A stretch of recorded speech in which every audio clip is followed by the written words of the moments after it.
One of the first things I did when I took my new job was I took a photo out of my office window and sent it to my former buddies and colleagues in Toronto and I said, check this out. My old office overlooked, it's actually not a bad view, it overlooked the railway, but I could see all the way downtown to the CN Tower. That was a pretty cool view. You could see the CN Tower in the distance. That's cool. Yeah, I like being able to see the weather. Yeah, me too. And you get great sunsets. Yeah.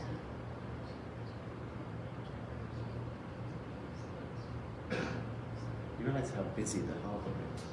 Yeah. It's incredible. Yeah. There's so much traffic. Yeah, and there could be a lot more. I mean, you see the old pictures in New York. With the piers, yeah. with the liners all up. The Hudson was amazing. I did arrive by ship once, that was pretty cool. Oh, yeah? When the ships used to still dock up the Hudson, it was 2003. We crossed the Atlantic. From Southampton to New York, we did the transatlantic crossing. So scheduled service, not a cruise. And that, back in the day, the ships docked up on the Hudson rather than Brooklyn. It was the QE2. It was fantastic. Wow. I'd always wanted to go on the QE2. It was just great. My poor wife was in the cabin most of the trip. She gets seasick. She was okay, but I was at the pub quiz every day. I was going to shows, and it was really fun because it's a classic 1960s liner, 1969. It was kind of Austin Powers on board. Whereas these modern things are like bigger floating apartment blocks. Yeah. They're very attractive. The QE2 is a great ship. Yeah. My mom came over from really? England and on that boat. Oh really? Yeah, it's a great yeah. ship. It really is. It's in Dubai now. But they immigrated by boat still. Where's Slevin from? Slevin is Irish. Oh, Irish. Okay. Yeah. I'm not sure I'm Irish. I've got all Irish. Been to various places in Ireland. It's a great place. My Irish family's from West Virginia. So Oh, okay, yeah. And Cifuentes is Greek, presumably. Spanish, Oh, actually. Spanish? Yeah. Oh, I was going to say Greek. It is a corruption of Cienfuentes, which is a region in Spain, and there's another region with a similar name in Guadalajara. Okay. So 100 felons, apparently. Oh, there you go. Perfect. My sister just did that DNA test thing. So Oh, I keep I'd meaning to love to do do that. that. Yeah, I've been talking about it. it's very interesting. It's like over 33% native, as in Mexican and Native American, and then the rest is like various agglomerations of I'd people. like to do it. I think it would be That's really very cool. interesting. It's really interesting. I'd have Scandinavian, I know that. But I think Byford is Byfjord. Oh, that would make sense. That's That's it. good.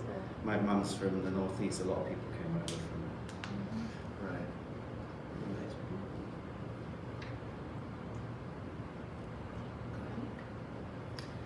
Good afternoon. Thanks for joining us today. I'm Kate Slevin with Regional Plan Association. About a year ago, Transit Advocates hosted a forum with Andy Byford so that he could launch New York City Transit's Fast Forward Plan, the plan to modernize New York City's subways and bus systems. And we wanted to catch up today with Andy, almost a year later, to hear from him on how implementation is going. Before we start, we should mention that the pro-transit community here in New York City is united behind new revenues for the MTA, specifically from congestion pricing. A lot of the benefits you're going to hear about today that are in Fast Forward cannot be realized without new revenue into the MTA. And the most likely source of that revenue is from congestion pricing. Today reflects the partnership of advocates and all the work we're doing together. I'm here with Nick Cifuentes of Tri-State Transportation Campaign, and we are streaming on Riders Alliance Facebook feed.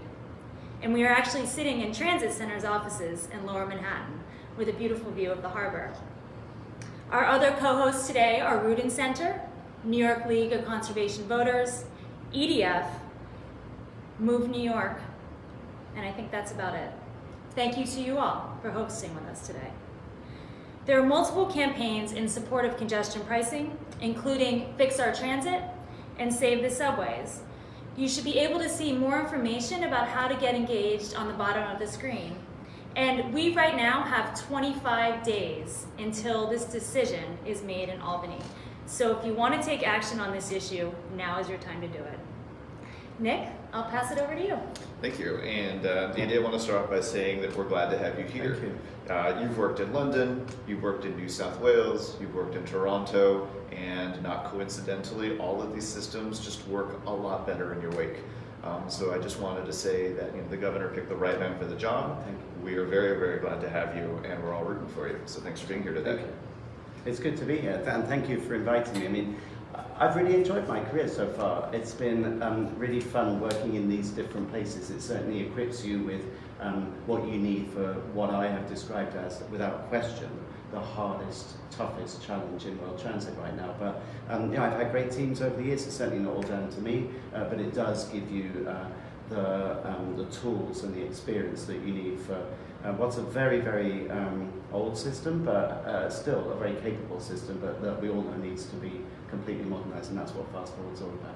Yeah, and it's amazing. Here you are a year in, and you can talk about it so fluidly, which kind of leads to my first question, actually, which is, how has your first year been? And talk to me a little bit about, what have been some of the major surprises you've encountered? Which adjective should I choose? I'd say it's been manic. It's been frantic. It's been incredibly busy. I mean, I can't believe a year has passed pretty much since we were at Washington Square on the day after launching Fast Forward, and the 23rd of May, I think it was, when we actually launched Fast Forward.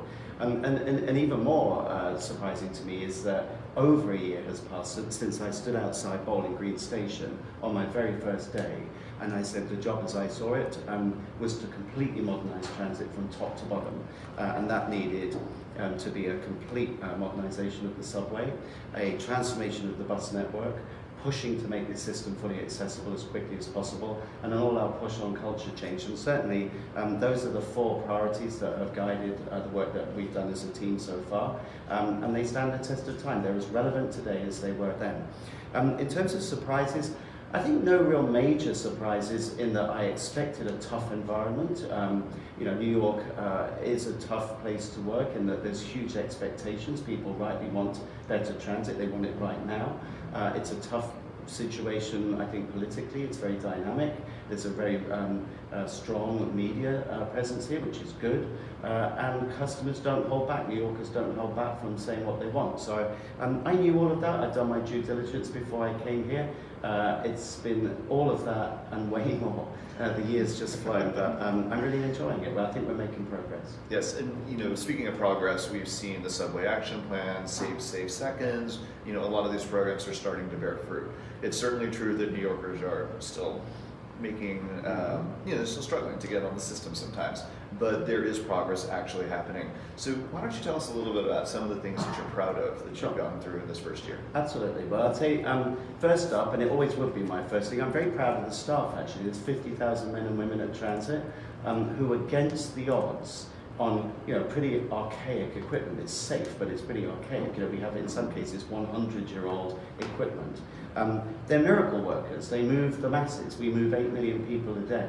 And as I often point out, contrary to the rhetoric, most people, most days aren't delayed. Most people get where they need to be. Most days the machine works. But we all know it could be so much better. But big shout out to the employees. I think they're fantastic. They beaver away in the face of what's often relentless and sometimes very unfair criticism. So big shout out to them. I'm very proud of them. I'm very proud of the fact that within just 100 days, my team and I developed and launched Fast Forward. And what's particularly pleasing is how that has become the talk of the town. Everyone's talking about it. I get advocacy groups saying, let's just get on with it. Politicians, media, customers, employees, everyone's saying this needs to be done, let's do it. It certainly captured people's imagination.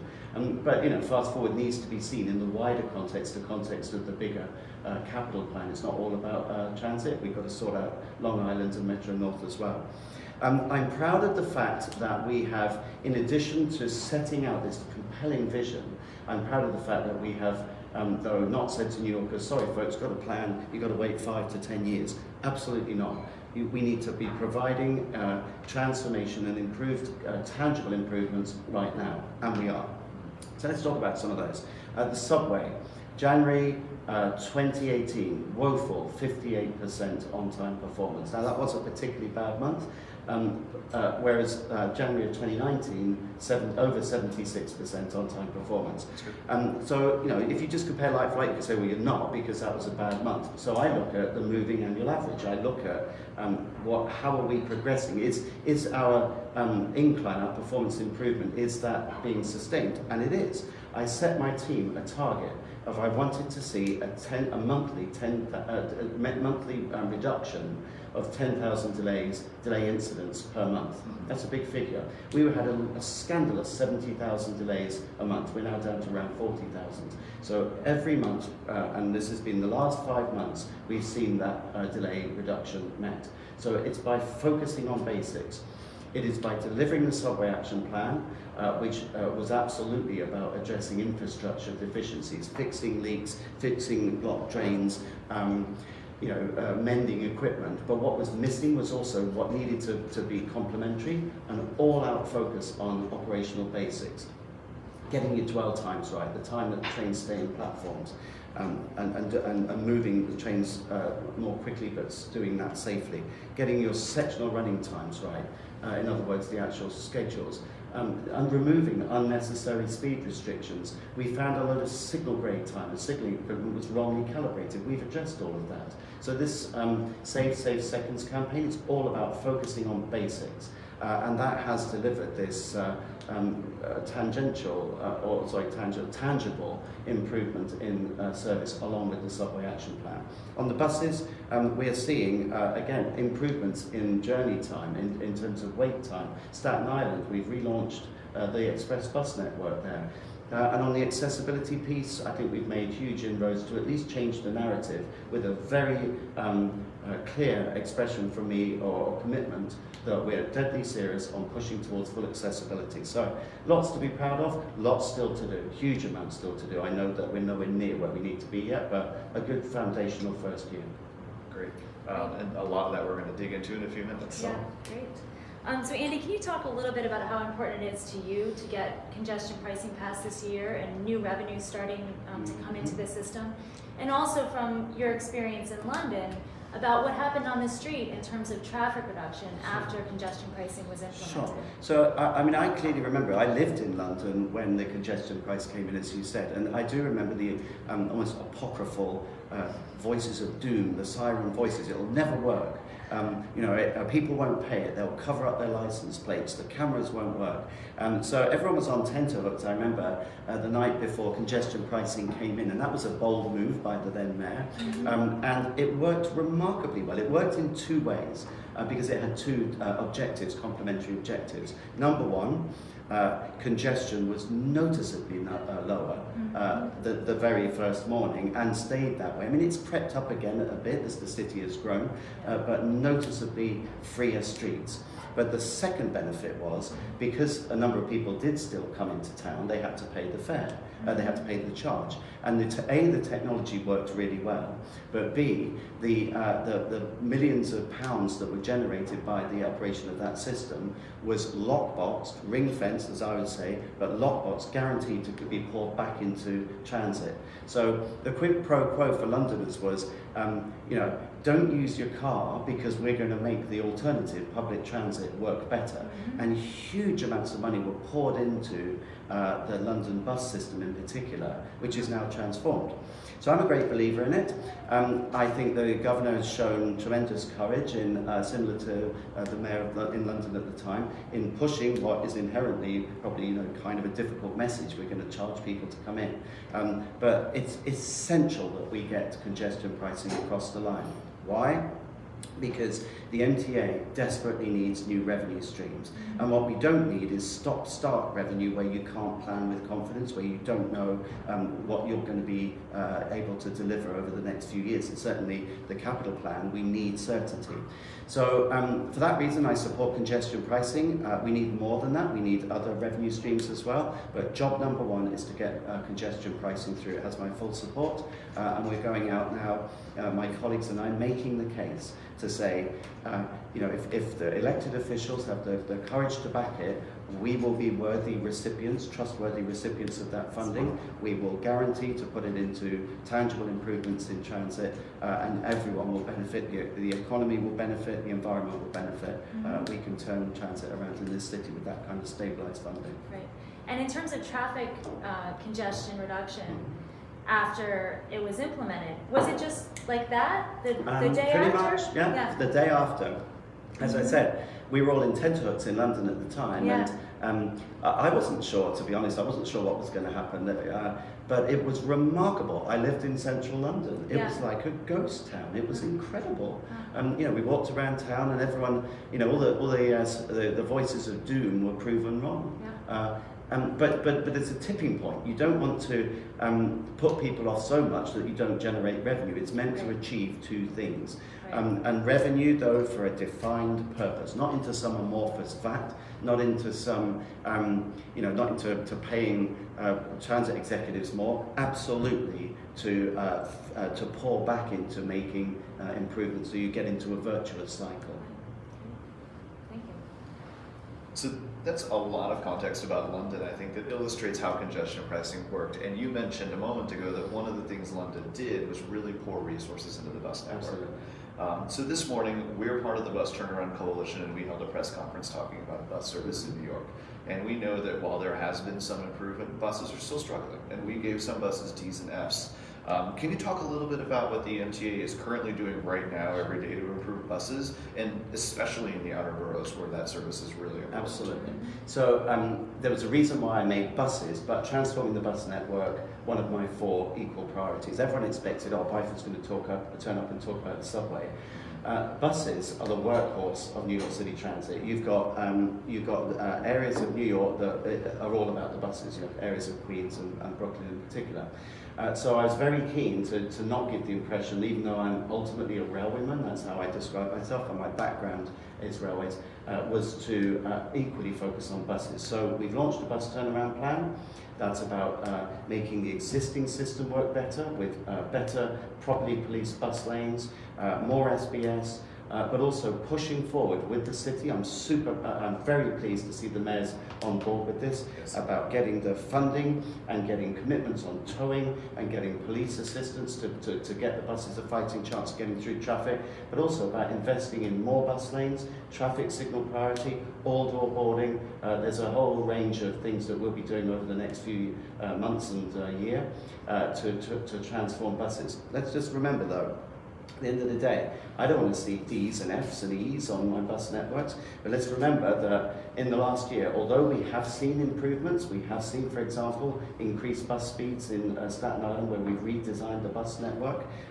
These buses are still struggling through very crowded streets. We have the same number of bus lanes, and we've got something like 130,000 for hire vehicles and taxis on the road. We've got to get people out of taxis, we've got to get them onto transit. Yeah, I think that's exactly right, and certainly congestion pricing I think will help with that.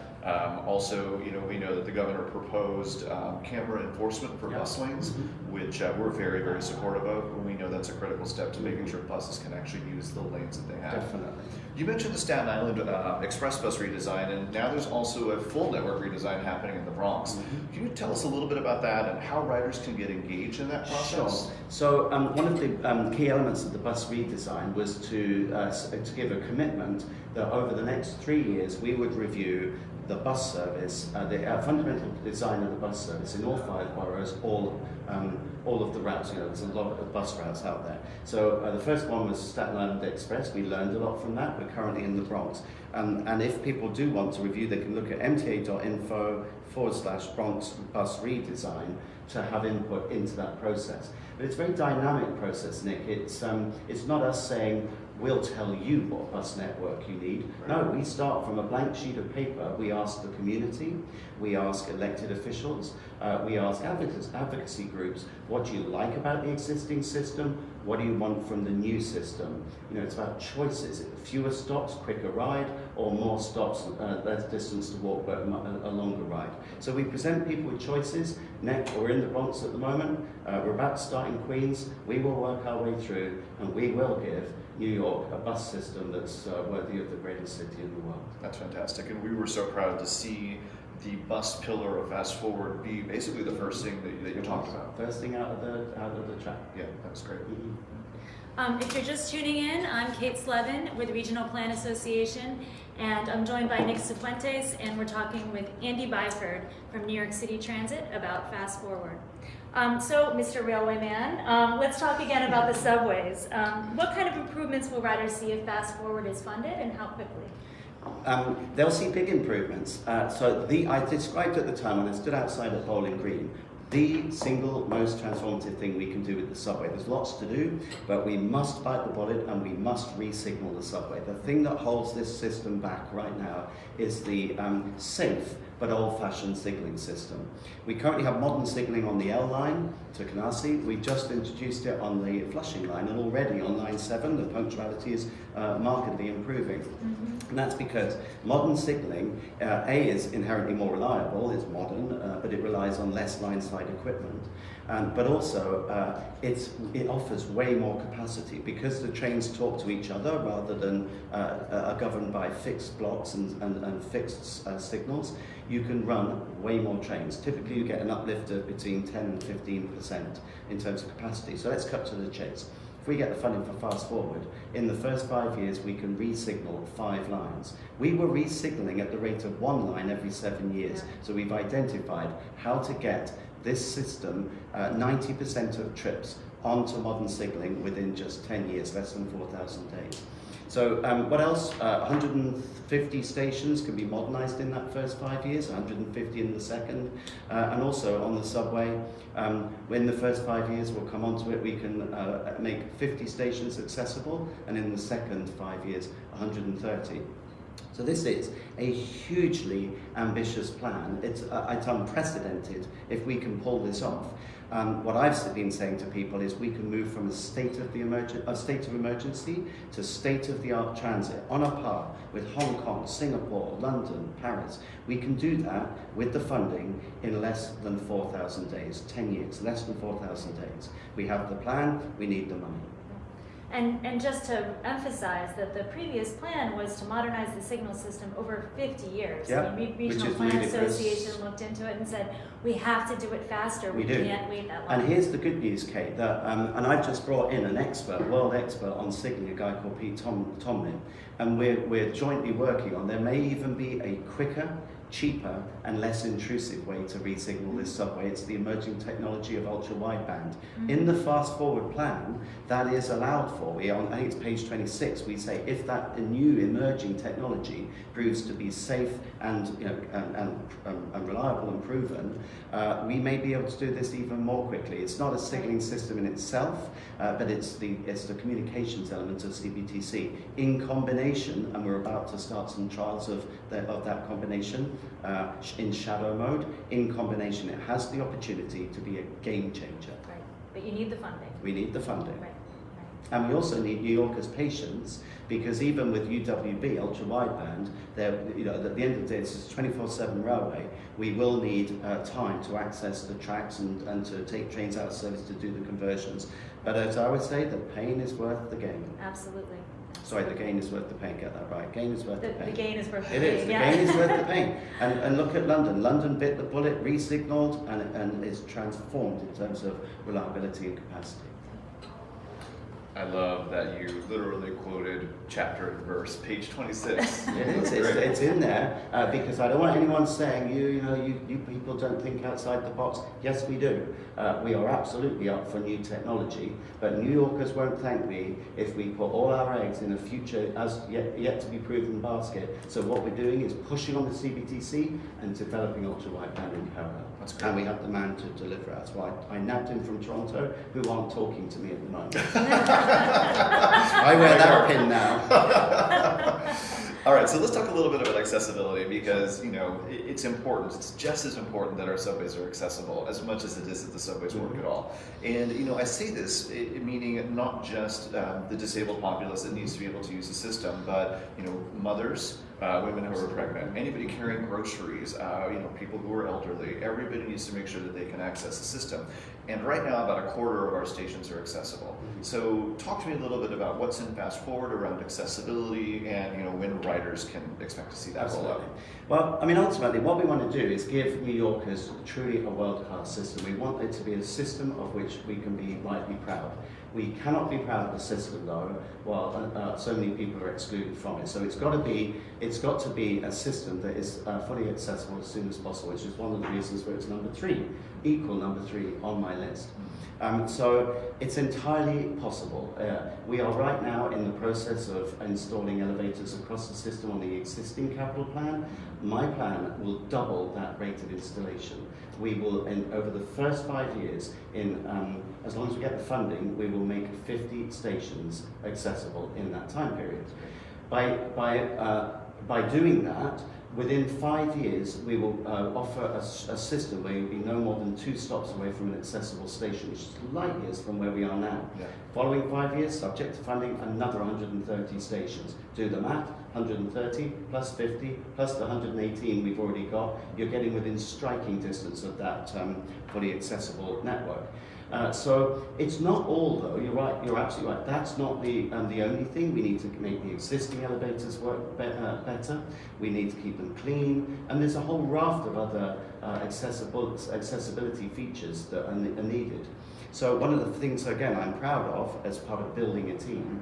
The MTA have never had an accessibility advisor, never had anyone with a disability, to my knowledge, on a senior team. We do now. Alex Elagubin, himself a wheelchair user, is again world class at what he does, and he reminds us daily that we cannot rest until we make the system fully accessible. That's great. That's good news for a lot of riders. Mm-hmm.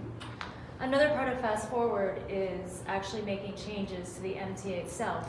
Can you tell us a little bit about what you're doing internally, and Sure. so riders know that projects will be delivered on time and on budget? Yeah, so and that really brings me to the 4th element of Fast Forward, where people might have predicted, Byford will turn up, he'll talk about the subway, maybe the bus, probably didn't expect accessibility, but the 4th element is about the prevailing culture, it's about our processes, it's about being transparent, it's about delivering on promises, and it is about transformation. At the end of the day, we are recipients of public funding. It's not my money, it's taxpayers' money, it's fair payers' money. So we must transform the MTA, and there has been a lot of criticism levied against the MTA, and rightly so. We need to transform it and modernize it.